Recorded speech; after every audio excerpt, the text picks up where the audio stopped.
Won't be a second. I'm just getting clipped on. Not for me, this.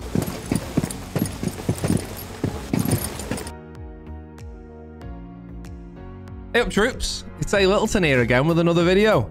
And this time, as you can probably tell by the holes in the wall, we're going to be looking at Buck.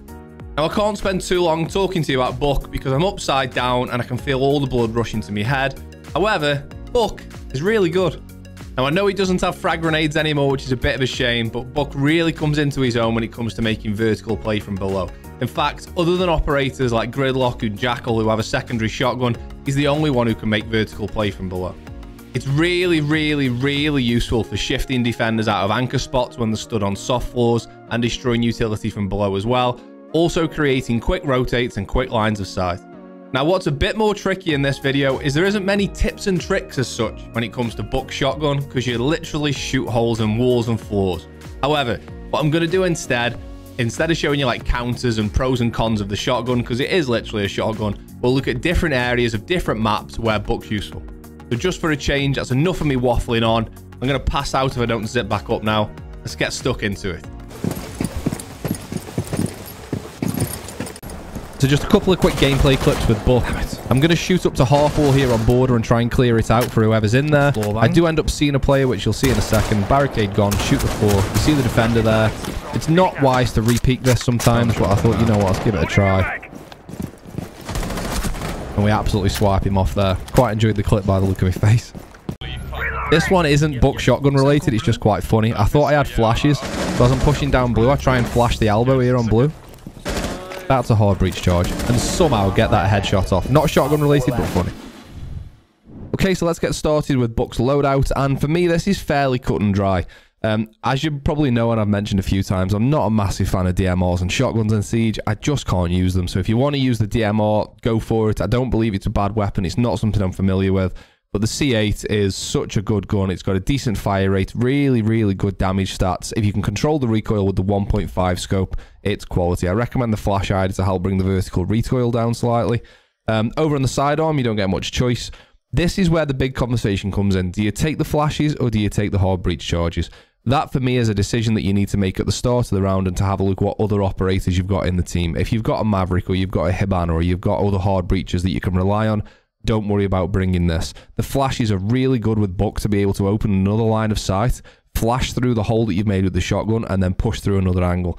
So I personally like taking the flashes, but depending on the operator composition, I will sometimes take a hard breach charge. But the big highlight of Buck, obviously, that C8 is such a good, strong, powerful gun. In terms of damage and in terms of fire rate, really solid loadout. So getting started with the basics of Buck's gadget, Buck has the skeleton key, which is essentially just an underslung shotgun under his main primary weapon. You get access to that by pressing the gadget button. You can see the hand sort of animation change when you go into the shotgun mode. You can also see the crosshair change as well, so you know that you're there. Just make a note of that because you can get caught out sometimes where you think you've got your main primary weapon out, so like the actual gun, and you know you're holding a long angle and it turns out you got the shotgun out. So just make sure you stay aware of which mode of the gun you're in, whether you're on the main weapon or the underslung shotgun. And then it works exactly like a shotgun but with a larger spread. So you can see here you can make one shot rotates with Buck's skeleton key, or you can pretty much make a whole line of sight in 2 or 3 shots across an entire wall. It's a really, really strong shotgun, and it's great for making additional rotates. So from the first clip, you've seen how easy Buck can open soft walls. It's exactly the same with soft hatches, and exactly the same with barricades as well. So you can see how easy it is to pop the hatches there. He's also really, really good when it comes to opening barricades in a rush and pushing through a certain area of the map quickly. You don't have to punch the barricade 3 times to get through. Use the X as a guide on the barricade. You want to aim sort of 1 shot at the bottom half and 1 shot at the top half, or vice versa, whichever way you want to go. So if I go bottom then top, you can vault through straight away. Just make sure you press the gadget button again to swap back to your main gun. So like this. Press your gadget button and you're through the door. One thing I will say, and this is quite a big tip with Buck, keep an eye on the crosshair as I mentioned earlier, because as you're vaulting through, you can't change the mode of your gun as you're vaulting. I'm pressing my gadget button as I'm vaulting through the window here, and you can't change it. If I change to the shotgun here, as I'm vaulting through, you can see the bottom right. I'm smashing the button to try and change back out of the skeleton key, but you can't do it. So don't vault through a window, press the gadget button and think you're okay, because when you get here and you're holding fireplace, you're using a shotgun instead of your main primary weapon. So just bear that in mind when vaulting through. So just before we go any further, we'll shoot the speaker. Lovely. So when it comes to the size of the hole the skeleton key can make, as long as you're roughly sort of 2 or 3 meters or less away, you can make a one-shot rotate quite easily. So if you shoot the bottom of the wall and you're 3 meters away, you're going to be able to crouch through that rotate there. And similarly, if you do one at the bottom and then at the top, still about 3 meters away, you're going to have enough space there for a standing rotate to go through. The closer you are to the wall, the smaller the hole's going to be, and the less chance you've got of being able to fit through it to rotate, as you can see there. The further you are away, obviously the higher the spread's going to be, and the bigger the hole's going to be. So if I sort of come here and we're 5 meters away, you can see there that because the spread's so wide, we might be able to squeeze through there. No, we can't. It was just this additional skin of the wall on the other side here that we can't get through. So your optimum distance is somewhere between sort of 3 and 4 meters if you want to make a sort of one shot rotate to get through.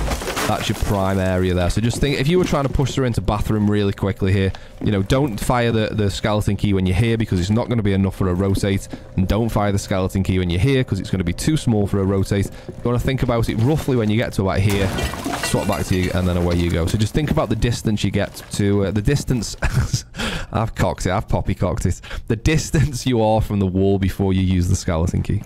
Now, what's going to be slightly different with this video is there isn't really any counters or tips or tricks I can show you about using the shotgun. It's as you sort of see it there and there. It's, you know, it's a shotgun. What we can do and what we will do is go into places where the shotgun's useful. There isn't any counters to it. You know, if the wall's reinforced as the only real counter, you know, it's not like when we talk about Jaeger's ADS and we say, oh, the ADS can't capture Capitao bolts, but it can capture Ace Selmas, etc. Buck's utility is a shotgun. However, it's really useful when you use it correctly, and that's what we'll get into now. So the key thing when becoming good as a Buck player is knowing what's below you and what's above you and where to make the vertical play. I'm going to use this area here in Kafe as an example, and this is a bit of a nod to Mr. J Brevenage, who comes into the stream, who absolutely loves this angle as well. Let's just say this hatch isn't open. I have opened it so I can show you what I mean, but this hatch is, you know, reinforced 99 times out of 10. Well, in-joke there. If you know the in-joke, then you're part of the cool club. If not, then you'll get to know it. This freezer window here is somewhere that a lot of people will play within freezer. If you want to hold the freezer window, just a little tip about manipulating the sight so you can see better vertical angles. If you open a vertical angle here, and you open a vertical angle, a side angle here, you can now see the freezer window because you've opened the side wall as well. If I open that a little bit more, you can see all the way through freezer window there. If you don't open this side wall, you can't really see freezer window without sort of standing here, going prone, and you're an absolute sitting duck for anyone that's looking through the floor. If you open the side wall as well, you can then see down into the freezer window. So that's just one example of, bear in mind with Buck Shotgun, it's not just all about shooting the floor and the ceiling. You can manipulate the map so you can get different angles and different lines of sight. Another key angle when playing above here on Kafe, if I just nip on my drone below, you'll see you've got the prep window here. There's no verticality, which I don't know if that's a word still, but we're still rolling with it. There's no vertical play above prep. This is a solid floor here. You can't get through this. As you can see, it's reinforced with whatever these sort of metal plates are here. However, what you can do is you can open above the window and then hold into the window. You can see there that that is now prep window. You can see that my vertical holes are now here. And it's a really good angle to hold from above, so you can hold prep window and also the entrance into prep, which is just by this this ping here. You'll see there that that's the entrance into prep there. You can hold it from above. It's an angle that's really, really worth knowing on Kafe. The next angle that you really need to know about when playing above on Kafe is this angle here in the sort of the mining room area with the wheel. That is exactly above where I am now. You can see me there. The mining wheel itself is right down the middle of this section here, so you can open either side to not let defenders play at the back of this area here. And as you can see the drone down there somewhere. There we go. You can now completely hold this area here, and when you've got a teammate pushing through prep, you can, if you've got a, you know, whatever operator it is down here ready to push through prep, you can clear prep window for them. You can then move over to this angle, because once the defender will have moved from prep window, 99 times out of 10, I've got to stop saying that. You know, they're going to move to this area of the kitchen here, a bit further back. Ideally, they're not going to be able to move through double door, because you've got a teammate on double door, and they're going to move to this area of the kitchen here. So you can force them out of this area as your teammate pushes up to take prep, and then you move over to these holes and hold from here as well, and see what you can see back at there. We've just nipped over to Clubhouse to show you another example of where Buck can be really useful, and the wall above us here, the classic CCTV breach wall, is exactly above us where we just were there. You can see the bottom of the wall is there. Now with the Clubhouse rework, we can see where the soft floor starts using this guide here. You can see that this is not soft floor and this is soft floor. So if you've got a couple of bandit batteries or a mute jammer on this wall, it's really easy to get rid of by just bucking above. That'll destroy whatever utilities on that wall. Not only that, it's a bandit trick counter as well, because you're going to have to be a crazy bandit if you think you're going to trick on top of a floor that is no longer there. Like, no bandit in the right mind is going to go, you know what, I'll just put a battery on here quickly whilst there's no floor below me. So he's a decent way of removing the utility from below or above, and also a really good counter to bandit tricking. So whilst we're on Clubhouse then, let's have a quick look at some of the vertical angles that we can do. And one of the main places you're going to be doing that is here in kitchen. Obviously, you've got to be super careful of C4, but you're going to be looking down to this area here to clear back arsenal. So when you drop the kitchen hatch here, you're going to be making sure that there's no one down to the right-hand side. You can also hold church double door by making the holes I've already made here. That's the church double door just there. You can destroy the default camera from above in this area here. That's where the default camera once went, just there, look at it. And you can also hold right down into Moto Corridor from here as well. I've just lost my bearings there slightly. Sorry, Moto Corridor right down towards... You can just see the bottom of Moto door if anyone's going to be coming that way. They're the vertical angles worth knowing when you're attacking basements on Clubhouse. And then we've got the absolute bane of my life when I'm playing in cache above. I hate it. I normally play smoke or mute on the site above here on CCTV, and I hate it when someone's below me in stock. Obviously, this is where Buck comes into his own. What we've just seen in kitchen, making the vertical angles, can be done with breaching charges, can be done with sledge. This is where Buck comes into his own by making the vertical from below. So you know where the bomb is there. The green cabinet that's up in cache is about here. You can clear that by just a couple of shots here. Don't forget you can ADS with the skeleton key as well if the range is a bit further away. There's the green cabinet that you're going to have the anchor plane behind 99 times out of 10. You can clear that whole area in cache there, which is absolutely outrageously strong, especially when the execute's going down. If you can hold this here, obviously you've got to be careful of getting shot through the floor as well.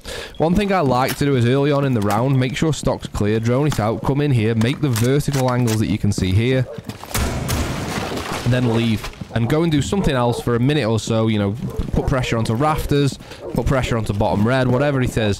And then when there's about a minute left in the round, just sort of have a little creep back through here and see who's sort of realised that there's no more pressure in stock and they're getting a little bit more comfortable around this area and thinking that there's no one to worry about below. And honestly, you will get so many picks by people thinking it's now clear below. For people who are now playing in this area, you can really catch them off guard. This is just a random angle that I'm going to show you here in lounge. Once you know that lounge is clear, obviously you've got a drone bar. You've actually got to go and do this very quickly. Shoot the jukebox. And once you know that lounge is clear, one of the main areas that you're going to have to take when you're attacking CCTV and cache is taking rafters control, which is really difficult to do from the garage door because obviously they've got cover here and it's easy to look down. If you can take lounge and you know that lounge is clear, you can shotgun the top right hand side of the soft wall here, and it gives you a really nice angle to see behind both panels. So this is panel 1, this is panel 2. Regardless of whether someone's playing panel 1 or panel 2, you're going to be able to get an angle on them and even flash for your teammate that's pushing through garage door. You can flash up there for them. Don't obviously stare at the flash like I just did. But you're going to be able to get an angle behind panel 2 and behind panel 1 whilst you work with your teammate who's pushing in from garage door or a teammate that's pushing in from bottom garage. But that's, I mean, it's not really Buck related, it's CCTV cache Clubhouse related, but once you've got rafters controlled, the job of taking this site is so much easier. But that really helps once you've made sure that lounge is clear. Yeah, just get on that angle there behind the rafters panels. One of the maps that Buck's really effective on is Coastline, because the main site that people play is Hooker, and all you've got to do is take Sunrise. I say all you've got to do is take Sunrise. There will normally be someone be playing in here, but if they're playing Hooker, it's usually easier to get them out by having someone on the window and someone on this door, or even someone pushing from kitchen or courtyard. However you do it, you can usually turf somebody out of Sunrise fairly easily because of the different angles you can hold. But as soon as you've got Sunrise control, you obviously got to watch your kitchen and your hallway here. But the bomb upstairs is behind the bar here. You can see where that is on ping. Straight away, within a couple of minutes of the round, you can turf somebody out of here straight away. Now, you know, I've only fired a couple of shots up there, but if we go upstairs now and look, the people that play Hooker behind the bomb are now going to struggle to play there because there ain't no floor there no more. Obviously, the bomb will be here, so you want to be slightly further back like this sort of area, really. But it's really easy to make vertical play quickly, especially on the other side of the map as well. When you want to take Aqua, you'll sometimes get somebody holding tight on the door here and waiting for you to swing in from here. If they do that again, You can even open the hatch, but, you know, just a couple of them there is going to shift them straight off that point. And this is really important, what I'm going to say about Buck now. When you're making these vertical holes, you don't really want to be doing it on your own because you can't affect the movement that you're making the enemy do, if that makes sense. So let's just say you're down below. You want to have a teammate in this position here, ready to swing. Once they know that the attacker's going to be turfed out of this area in front of the fish tank, once you know that that's going to be happening, you want your sort of teammate here, obviously watch all the angles that you've got to watch. I haven't got to tell you everywhere that you're going to have to watch, but as you're doing it here, they're going to run from this area that they stood on here. As soon as they start getting booked, they're going to go, oof, and then run away. If you've got a teammate here that can act on that, you know, if you're below just booking on your own, that isn't really going to do much because the enemy's just going to run away to a different part of the map. You need to have a teammate that's close by, ideally, that can affect and do something about the enemy being forced to rotate out of the way. The same goes for literally everywhere with Buck. If you've got somebody behind the bomb on this side here, the bomb's here. If someone's playing behind the bomb here, you can either have somebody hook a window or hook a door, or however you want to do it, and you start booking below through this area here, they're going to move out of that place. 9 times out of 10, they're going to go this way towards the door or this way towards the rotate. 99 times out of 10. I'm going to have to stop doing that because it won't be funny if I carry on. Anyway, if they've run towards the door, you need somebody on the door here or on the window who can take advantage of forcing that enemy out of their position. So we've just nipped over to Chalet now just to demonstrate something else that Buck's really strong at, which is pushing enemies out of anchor positions. We looked at it on Clubhouse behind the cash desk, and it's the same here in Solarium. You've got, I don't know why I've just pinged the area what I'm stood next to. You've got this area here on next to this sort of plant fridges, I guess. Or is that a greenhouse? I have no idea. And this is a common area where if someone's going to anchor and hold Solarium stairs from above here and hold Solarium windows. You can get rid of them from below super easy. You know, no one's going to be playing below if you do a bit of this. That's going to clear them. However, the reason I've come to Chalet to show you this is don't forget, using the skeleton key is not limited to one floor. So you've just seen I've made those vertical holes there. You can actually make the vertical holes from the floor below from in basement. And you can see that I'm still destroying the, because I'm ADSing and the spread's then sort of reduced. You can see I'm still opening the floor from the basement. So you can do that from the safety of a floor below as well. So don't just think using the skeleton key is limited to one floor. You can go through one or two. That is also, let me just go back upstairs quickly. That is also the same for obviously vertical play going down as well. So if we go back up to Solarium and we have a look from Solarium looking down, it's exactly the same case. If you want to make the vertical play through 2 floors, you can see down into garage there where I just was. And also, again, you can still make vertical holes from above down when you ADS with the skeleton key. Something that's worth knowing because there's quite a few areas across different maps where you can actually get angles through 2 different floors. Nice little angle into connector here from below. Obviously, the hatch is reinforced and we haven't brought a hard breach charger. We brought flashbangs and we're going to struggle to open the hatch. However, you can open next to the hatch here and you can get the angle right down into the corner of connector. You can also do the same this side of the hatch. You can then look behind the boxes here. Just reload the old skeleton key. You can see behind the boxes here, and you can actually get an angle over the top of the boxes as well, which is a really nice angle to be able to hold the door.